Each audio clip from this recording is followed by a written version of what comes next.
Hello বন্ধুরা, সকলে কেমন আছো? আশা করি ভালোই আছো। আজ দেখো চলে এসেছি লাল শাক ভাজা নিয়ে, মানে লাল শাকের একটা রেসিপি হবে, তো তোমরা দেখতে থাকো। অবশ্যই লাল শাক অনেকেই খাও, অনেক রকম, আমরা অনেক রকম রেসিপি জানি লাল শাকের। তো আজকে ভাজা হবে। তো দেখো লাল শাকগুলো আমরা গোটা ধুয়ে জল ঝরিয়ে নিয়েছিলাম, এবার আমরা কুচিয়ে নিচ্ছি জিরি করে। এবার কোচানো হয়ে গেছে আমাদের পুরো ভালো করে। এইবার কড়াইয়ে তেল গরম হয়ে গেলে তার মধ্যে আমরা দিয়ে দেবো পেঁয়াজ কুচি, রসুন কুচি আর হচ্ছে কাঁচা লঙ্কা। রসুনটা তোমরা ছোটো করেও দিতে পারো। তো এবার এটা ব্রাউন কালার হয়ে গেলে এবার আমরা শাকগুলো দিয়ে দেবো। শাকটা আমাদের এবার দিয়ে দিলাম।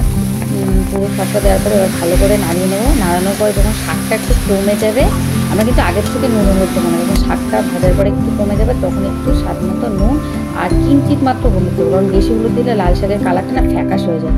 দিয়ে ভালো করে নাড়িয়ে অল্প একটু জল দিয়ে দেবো। দিয়ে আমাদের জলটা টেনে গেলে ভালো করে নাড়িয়ে একটু স্বাদ মতো চিনি আর ধনে পাতা কুচি দিয়ে দেবো।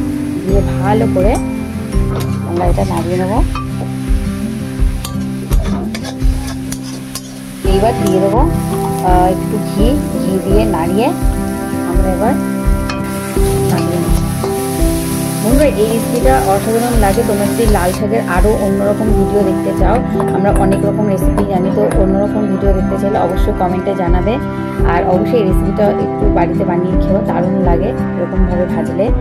আর হচ্ছে আমার ভিডিও যদি ভালো লেগে থাকে লাইক কমেন্ট সাবস্ক্রাইব করো আর ফলো করো। টাটা।